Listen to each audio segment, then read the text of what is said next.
Hello, my dear students of ICSE class 9th. Here I have taken a very important question from the chapter Pressure in Fluids and Atmospheric Pressure. So let's see how to solve this question. Let's read the question.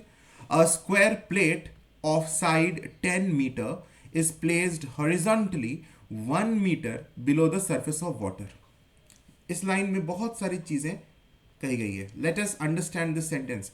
There is a square plate, उसका side दिया हुआ है 10 metres. It is placed horizontally below the surface of water. और कितना बिलो? 1 metre below the surface of water. Let's draw this, then only it will be clear. So say this is the surface of water and this is the square plate which is not placed like this. This is not placed, this is not the manner in which it is placed. It is, in my figure I have drawn it placed vertically, but the question says the plate is placed horizontally, so I have to draw it in this way. The plate is placed horizontally. All right. So this is, one has to understand each and every word from the question. So I have drawn the square plate. Now the square plate is having a side of 10 meter. So this is 10 meter. Again, this is 10 meter. Okay. Now what is this depth from the surface of water? This is said 1 meter is the depth. देखो लिखा हुआ है 1 meter below the surface of water. तो picture पूरा clear है, तुम्हारे सामने है. तुम्हें समझ में आ रहा है कि what is this diagram? Okay. अब हमें आगे क्या कहा गया है? It has been said that the atmospheric pressure is 1.013 into 10 to the power 5 newton per metre square. तो ये एटमॉस्फेरिक प्रेशर का वैल्यू दिया हुआ है. एटमॉस्फेरिक प्रेशर को हम पी नॉट से डिनोट करते हैं.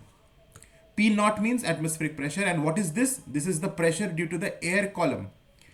अब ध्यान से समझो, ये जो प्लेट है, ये जो स्क्वायर प्लेट है, इस स्क्वायर प्लेट के जस्ट ऊपर में तो वाटर है, वाटर कॉलम है. This is all the water column. This is all the water column. तो इस प्लेट के ऊपर वाटर कॉलम के द्वारा प्रेशर लग रहा है. लेकिन वाटर कॉलम से भी ऊपर में यहां पे क्या है? Above the water column there is air column. Air column. तो एयर कॉलम के द्वारा जो प्रेशर लग रहा है उसका वैल्यू दिया हुआ है यहां पे. It is given in the question. That is 1.013 into 10 to the power 5 newton per metre square. Air column के द्वारा जो प्रेशर मिल रहा है उसे हम एटमॉस्फेरिक प्रेशर कहते हैं. And that is denoted by P naught. So in our question the value of P naught is given. Okay. Now we have to calculate what? We have to calculate the total thrust on the plate. Thrust means the perpendicular force. The perpendicular force on this plate we have to calculate. तो force निकालना है और हमें pressure का पता है, atmospheric pressure पता है, और फ्लूइड के द्वारा क्या प्रेशर लगेगा वो हम कैलकुलेट कर लेंगे. तो टोटल प्रेशर जब हमें मिल जाएगा तो हम टोटल थ्रस्ट भी निकाल सकते हैं. प्रेशर को अगर हम एरिया से मल्टीप्लाई कर देंगे तो we will get the total thrust, because thrust is pressure multiplied with area of cross section. तो सबसे पहला हमारा क्या काम है? We have to find the total pressure on this plate. We will not find total thrust on this plate directly. We will find the total pressure on this plate and then we will convert that to thrust. All right. So how do we solve it? So we are calculating total pressure on the plate. तो इस plate के ऊपर दो चीजों की वजह से pressure लग रहा है. एक एयर का जो प्रेशर है, एटमॉस्फेरिक प्रेशर पी नॉट, जिसका वैल्यू क्वेश्चन में दिया हुआ है. दूसरा ये वाटर कॉलम जो इसके इमीडिएटली ऊपर में है, उस वाटर कॉलम के द्वारा कितना प्रेशर लग रहा है, और उसको हम यहां पे पी डब्ल्यू से या पी वाटर से रिप्रेजेंट कर रहे हैं.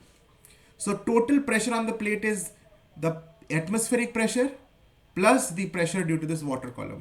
तो एटमॉस्फेरिक प्रेशर का वैल्यू मैं बाद में पुट करूंगा. I am calling it P naught only. Plus now what is the pressure due to the water column? एक फॉर्मूला है. Pressure due to any fluid column निकालने का फॉर्मूला होता है H rho G. Now this you have to learn, you have to understand, you have to memorize this formula.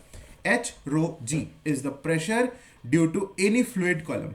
ये H क्या है? H is the depth below the surface of the fluid.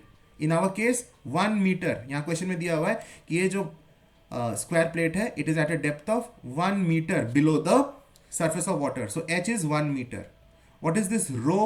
Rho is the density. Keep in your mind, rho is the density of the fluid. जिस fluid में मैंने इस object को submerge किया है, उस फ्लूइड की density.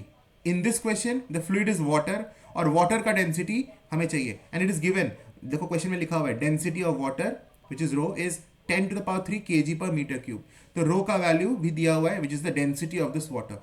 Ji is the acceleration due to gravity, और उसका भी वैल्यू दिया हुआ है 9.8 मीटर पर सेकेंड स्क्वायर. तो बहुत सिंपल है. तो मैं इसे पुट करता हूं. अभी देखो मैं सॉल्व कर रहा हूं. सॉल्व भी थोड़ा सा कैलकुलेशंस है इसमें इन्वॉल्व. देखो मैं कैसे कैलकुलेट करता हूँ. पी नॉट का वैल्यू पुट करेंगे. पी नॉट का वैल्यू दिया हुआ है 1.013 इंटू 10 to the power 5. अब प्लस है, प्लस एच रो जी, एच का वैल्यू है 1 मीटर, इंटू रो का वैल्यू है 10 to the power 3 kg पर मीटर क्यूब, और जी का वैल्यू है 9.8. तो इसे मैं पूरा सॉल्व करूंगा. तो this will give me the total pressure, not total thrust. अभी मैं प्रेशर कैलकुलेट कर रहा हूं. So this will give me the total pressure. तो अब देखो इसको कैलकुलेट मैं कैसे करूं. ये तो मैंने लिख दिया. अब इसको कैलकुलेट मैं कैसे करूं. तो the shortcut way, the most easiest, the easiest possible way is that powers को सेम करो. जैसे यहाँ पे हाईएस्ट पावर क्या है 10 to the power 5 इस पर्टिकुलर टर्म में, और जो दूसरा टर्म है उसमें 10 to the power 3 है. तो तुम इसे दोनों को 10 to the power 5 करने का कोशिश करो, हाईएस्ट पावर में लाने का कोशिश करो. So this is already 10 to the power 5, so we don't do anything to it. अब ये जो है प्लस, प्लस के बाद जो है 9.8 इंटू 10 to the power 3 है. ये 1 को तो हम, it doesn't matter at all, क्योंकि 1 से तुम 9.8 को मल्टीप्लाई करोगे तो ये 9.8 ही आएगा. So basically this is 9.8 into 10 to the power 3. ध्यान से समझो. तो ये 9.8 इंटू 10 to the power 3 है. मुझे इसे 10 to the power 5 में कन्वर्ट करना है ताकि कैलकुलेशंस ईजी हो जाए. तो इसे मैं कैसे लिख सकता हूँ, 0.098 इंटू 10 to the power 5 लिख सकता हूँ. दोनों में कोई अंतर नहीं है.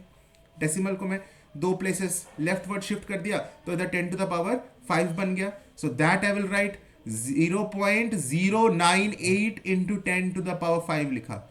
इससे हमारा कैलकुलेशन इजी हो जाएगा. अब इन दोनों टर्म्स में देखो 10 to the power 5, 10 to the power 5 common है. मैं 10 to the power 5 को कॉमन निकाल लिया. तो क्या बचा ब्रैकेट में 1.013 प्लस 0.098 बचा हुआ है. सो 10 to the power 5 इंटू, अब इसको ऐड कर लो 1.111.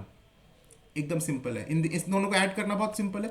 ऐड करोगे 1.111. तो ये जो हमें मिला 1.111 इंटू 10 to the power 5, ये पैस्कल में हमें मिलेगा, क्योंकि ये हमारा total pressure on the plate है, total thrust on the plate नहीं है. अभी तक हमने total pressure on the plate calculate किया. अब हमें फॉर्मूला पता है. मैं इस साइड में कर रहा हूं, ठीक है. After this I am doing it on this side. Okay, अब हमें फॉर्मूला पता है कि थ्रस्ट का फॉर्मूला क्या होता है. थ्रस्ट का फॉर्मूला होता है pressure times area. You have to know this formula.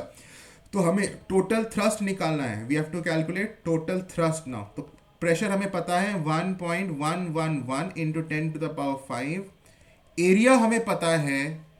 कैसे पता, स्क्वायर है, स्क्वायर का साइड दिया हुआ है 10 metres. So 10 into 10 that is 10 to the power 2. 10 into 10 is what 10 to the power 2, क्योंकि एरिया, स्क्वायर का एरिया क्या होता है साइड स्क्वायर. सो 10 स्क्वायर कर दिया. तो ये हमारा टोटल थ्रस्ट आ जाएगा which is 1.111 into 10 to the power 7. 5 plus 2 7 हो जाएगा. और थ्रस्ट का यूनिट न्यूटन होगा, क्योंकि thrust is nothing but force only. Force का यूनिट न्यूटन होता है. तो हमें फाइनल आंसर मिल गया 1.111 into 10 to the power 7 Newton. इसी तरह के और न्यूमेरिकल्स को प्रैक्टिस करने के लिए अगर फेसबुक से देख रहे हो तो पेज को फॉलो कर लो, और अगर यूट्यूब से देख रहे हो तो चैनल को डेफिनेटली सब्सक्राइब कर लेना और बेल आइकन को प्रेस कर लेना. And write a beautiful comment. Say how did you like this question. God bless you.